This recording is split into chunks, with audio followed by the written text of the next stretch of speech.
In this class is that we're going to be using only triad pairs from the melodic minor.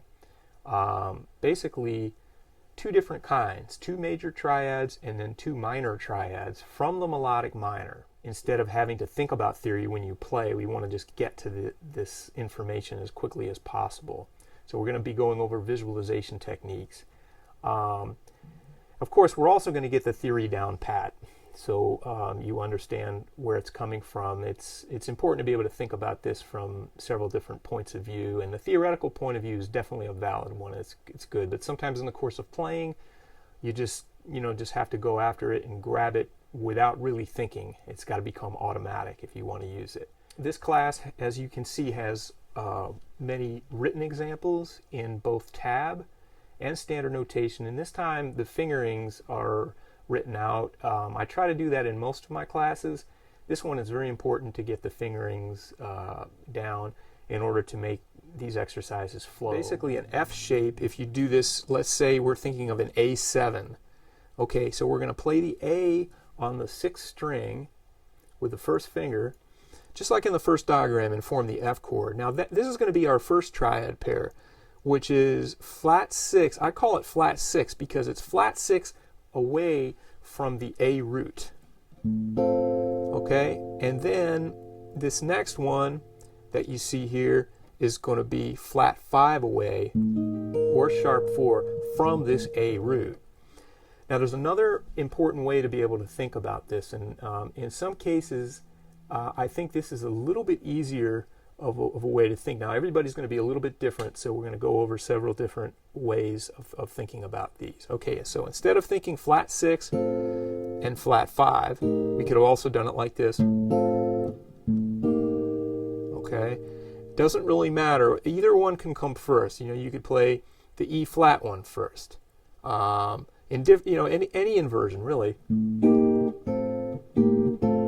And then you can hear it resolve to, like, say, a D major in this case. Okay. The other way to think about this would be, like, let's say D is our home bass chord. This is going to be, since it's in the key of D, here's going to be our target. Okay. Then the flat, we can call this E flat, instead of calling it a flat 5 from the dominance root, we can call the E flat a flat 2 from the root of D. Okay, so here's our home bass, D. We want to get to here. So there we'll use the flat 2 and then the flat 3. So it's kind of like a flamenco effect. Let's try to think about what these tensions are over an A7. Okay, so the first one, the flat 6, we're going to look at the F chord, and we've just got the root, no big deal, but then we've got the sharp 5 and the sharp 9 of the A, okay?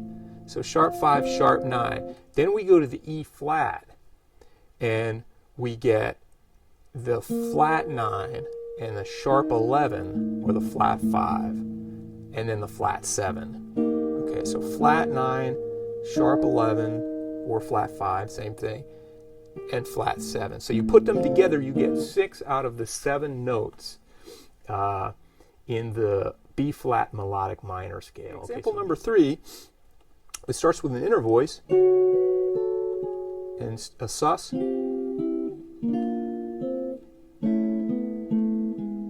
with the bass note,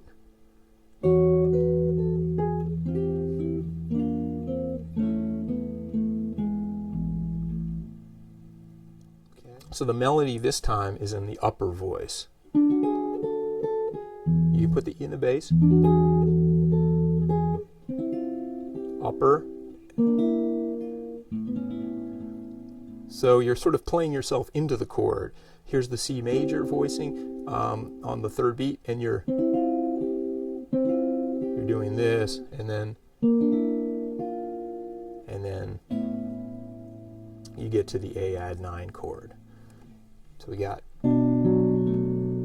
right, and then I'm keeping, that's an E triad, but I'm keeping the B in the bass. And now here we're going to get into alter, so we'll get into the flat 5 one, and we change our bass note to E, and then we're on a C chord, which is the flat 6, and then we'll go to the 1, and then remember what we did with this triad pair is we went up a whole step and used the triad pair.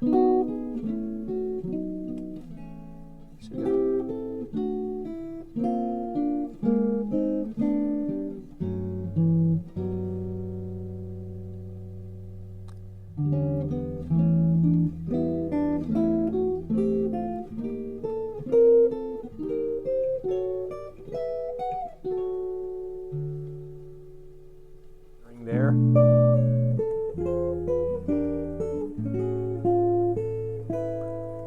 The beauty of this one is that we have an extension up on, we have the sharp 9 in this case on another string, on the upper string, so we've got this nice 5-note chord along with the bass note. And then we're going to go to the G minor 6.